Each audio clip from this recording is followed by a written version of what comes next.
Goliath of Gath lost his head because of his temper, but his skull can still be found at a mountainous crossroads outside Jerusalem. Personally, I think Golgotha, Place of a Skull, would make a great band name as we Godot4it. If you're wondering why I'm using Cam Studio, well, Ice Cream crashed twice, and AirCam doesn't want to record audio. So I'm kind of stuck with Cam Studio. And one thing to note is that a couple of the hotkeys for Cam Studio are also used in Godot, so we'll try to avoid those as much as possible.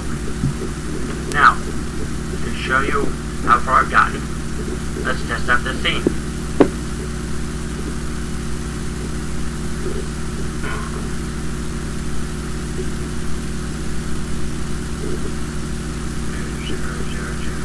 That should happen. I shouldn't be getting energy matter. Should wait until I buy some elements. Good grief.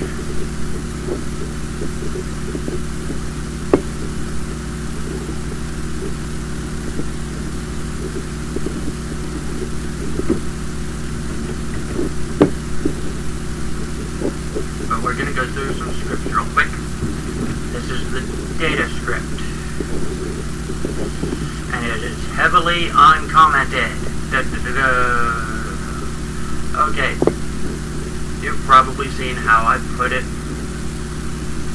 up as a preload script using scene and project settings. If not, well, I'm not going over it. Go view an earlier video. We have extends node, and we have our variables. These are all accessible from other scripts by getting node root and the data script.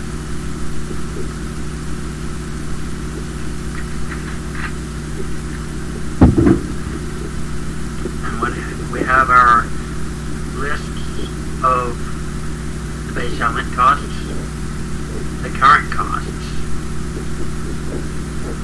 the multipliers, your current energy and matter. This is the total combined energy and matter generated from your elements. Function test print it worked. That basically I was testing something.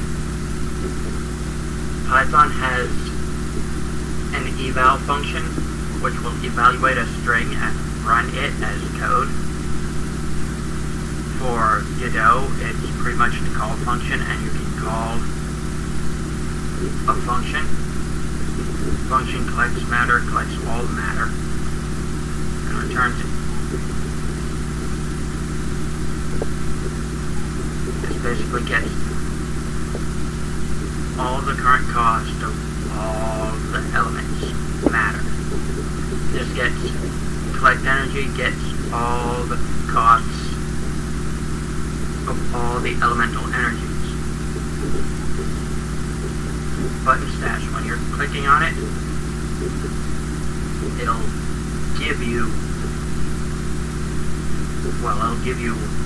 energy and matters. It's 1/100th of all of it, plus 0.1, just so that if you don't have any matters, you can just click on it. Here we've got collect energy.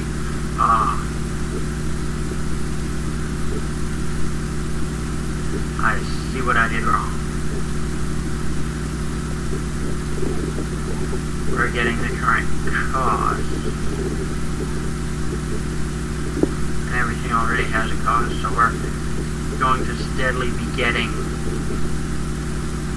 energy and matter, which is okay. With function button adds function button stats, when you click on the giant button, that's this giant thing here. It'll add energy and matter based on all the elements you have collected.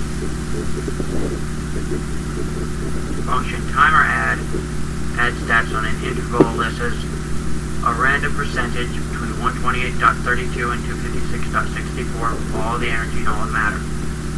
each second.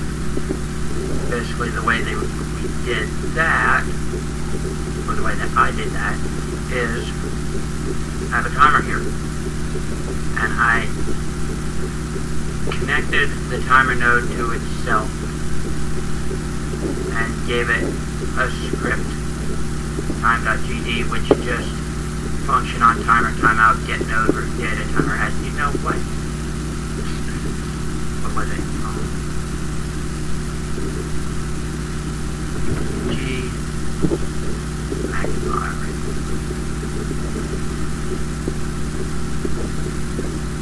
What the heck?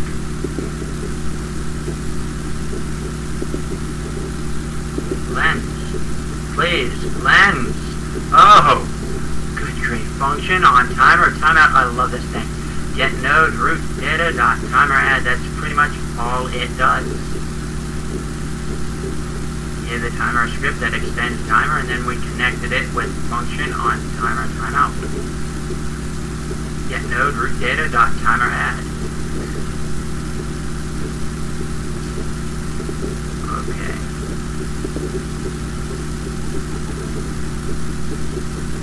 Function test print it worked, blah blah blah.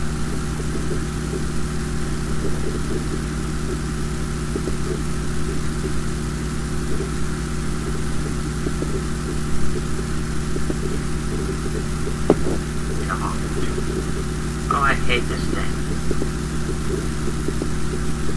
Wow. That seemed like a good idea at the time. Yes, it did. Oh, shoot, that was hard. I'm sorry for that. I really am, but we have this called eval, and I'm just gonna shift comment it out. Just too many prints will kind of ruin everything. Okay, function calculate base level multi-calculate the new cost of stats. Pass it. The base cost, the base cost, the current level, or the amount of the stats you have, and the multiplier. And we'll give it 0, 0 bar amount. And for iron range, amount dot size. This goes through your list. Amount I equals base I times level times multi plus base I.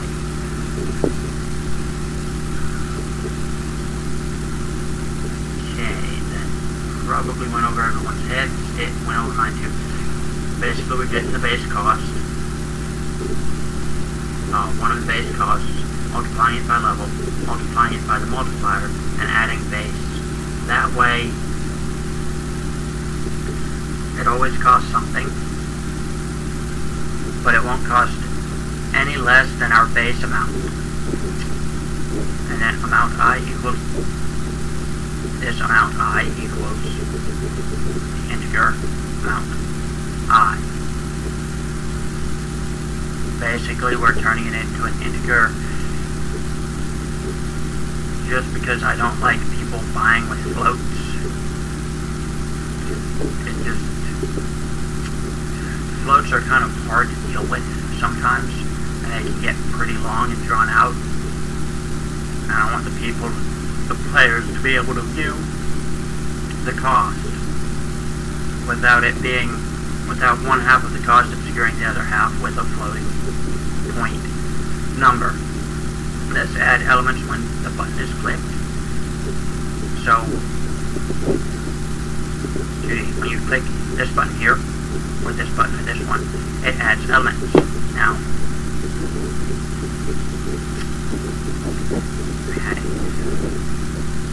this function add waters, function add matters. The reason why I didn't try to do something like calculate is that it would have been too difficult to pass things. Now, if I'd done everything in dictionaries, it would have been such a big deal, but I wasn't really thinking. I should have done it in dictionaries. Okay, if cost 0 is less than energy and water cost 1 is less than matter. Basically, if you have enough energy and matter to buy the element, it adds an element. It minuses the costs, and then it calculates a new cost. It does this for matters, airs, fires, races, dark spirits, all that. Function set all costs at the cost for all elements. Basically, when the game is just starting up, you might want to just calculate everything real quick. Function show amount string type shows that amount. Basically, I'm passing a string type to show amount, and if the string type equals a certain amount, we create a string. Basically, we start off with bar string give equals string type plus whatever the heck that is. I think it's a colon.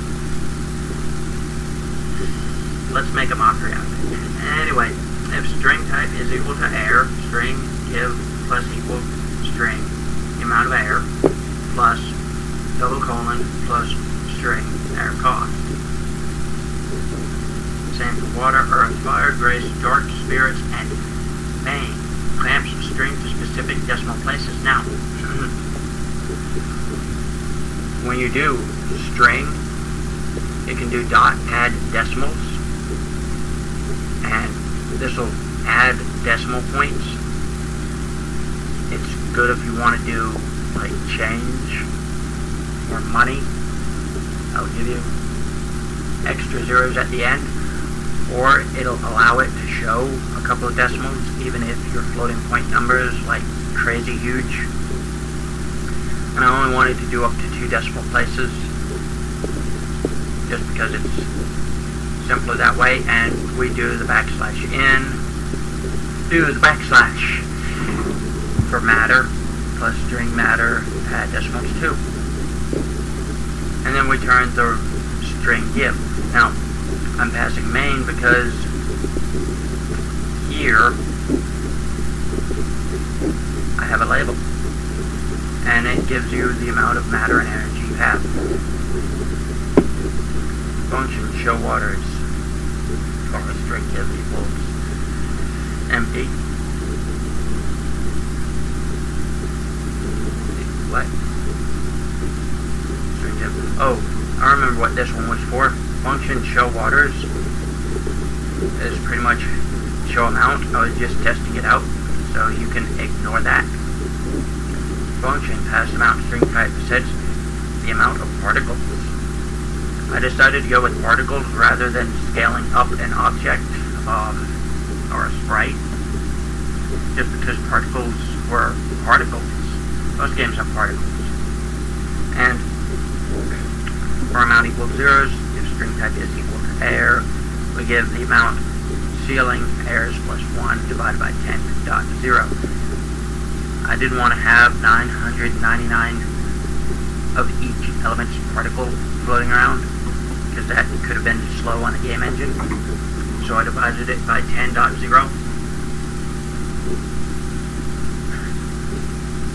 So at most it's like 101, because we're adding 1 in case we don't have any, just so that the player sees, oh, there are particles, although we don't really need this plus 1. Now, another reason to do a plus 1 is if you have 0, and your game engine may or may not catch 0 divisions, it's a good idea to add 1 in case you wind up with a 0 division or use an if statement. I think that Godot catches 0 divisions. I know that Blender does now, I think, but it is a good idea to do that anyway. And if string type amount equals for all the other elements, and then we return the amount. And function calculate cost. That one just passes because I was originally going to do its own thing instead of calculate. But I either forgot about that or did calculate anyway. Okay, buttons. Control A, Control C, let's grab this, Control A, Control B. We're in buttons now. Extends the vertical box container, remember variables, your example, blah blah function ready. Get node root data dot set all costs. This basically sets all the costs.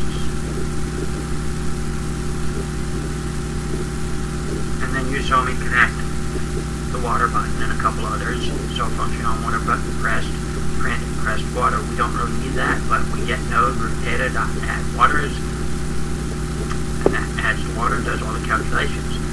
The reason why we're doing functions instead of doing it directly from here to data is that it is a bit more secure to have a function to alter whatever you need altered.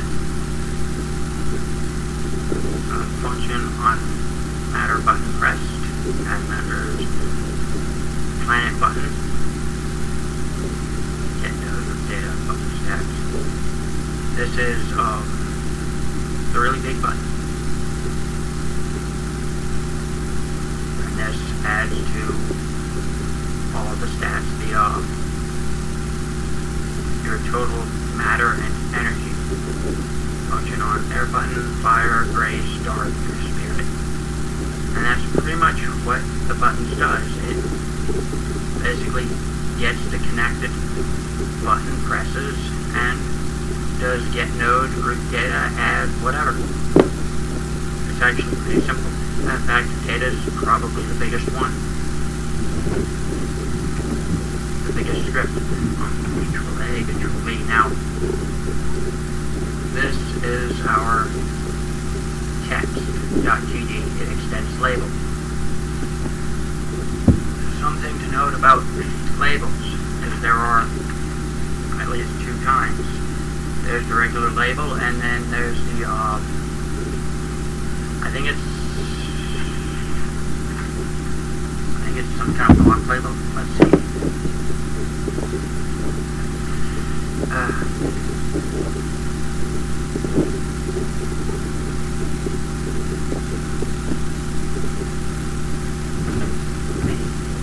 We have label and rich text label. Now, they have slightly different things, and I think that ice cream sandwich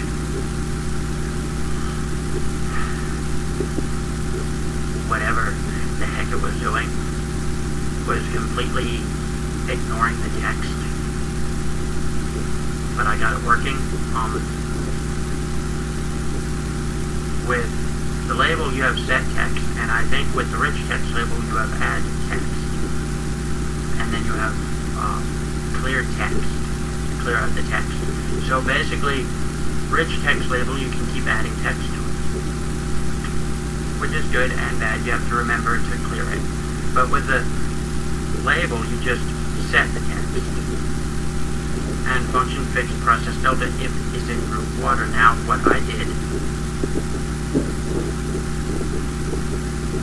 was for each label under the matter sprite, I clicked this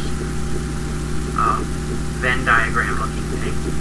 If you don't know what a Venn diagram is, it's two overlapping circles, usually with a bunch of stuff in one, bunch of stuff in another, and a few things in the middle that both circles have in common.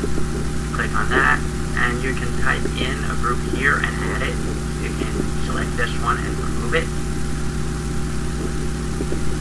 But basically, the groups are a lot like the tags in Unity and the properties in Blender. So I said if is in group water, set text, get node, root data, show amount, and then I passed it water. Now I could have capitalized that and passed it to group, but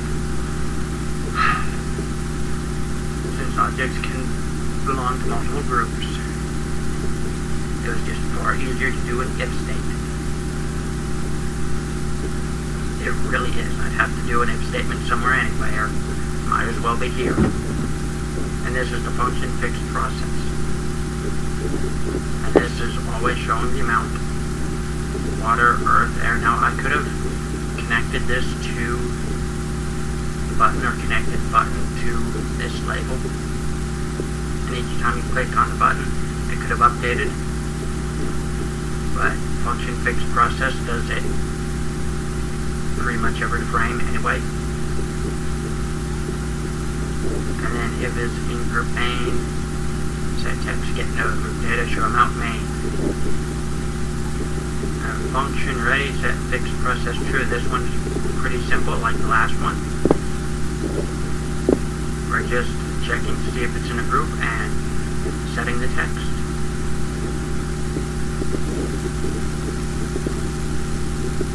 And you've already seen timer. It's connected with function on time and timeout. Get node root data timer add. Particles is pretty much the same way. If it is in a group, set amount, get node root data, pass amount, and air or water or earth. Fire, grace, dark, spirit, air. Okay. I must have been tired. And function fixed process delta.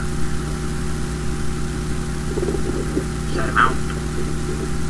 And function ready, set fixed process true. I pretty much just created a function that said set amount and put if is in group air or water or earth and did the set amount, get node, root data, pass amount earth or air or water.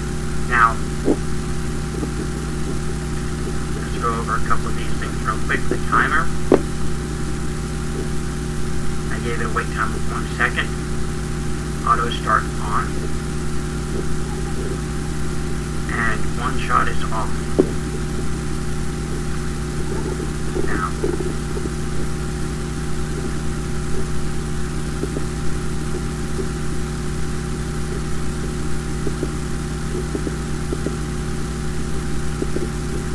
all these particles, you can pretty much access all of these properties and their values.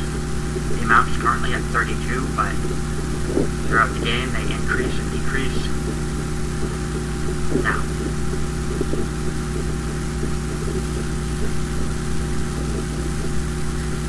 as you go through, you click it, it's a lot like Cookie Clicker. Click on water to buy some water.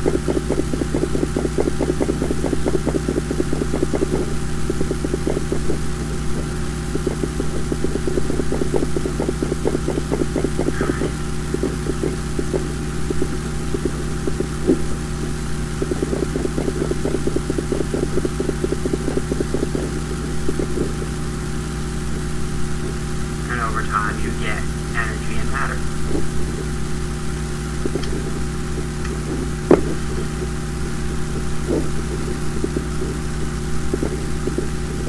Which is nice.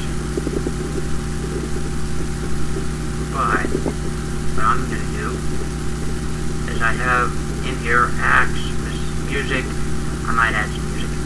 Planets, scenes, scripts, sounds, and sprites.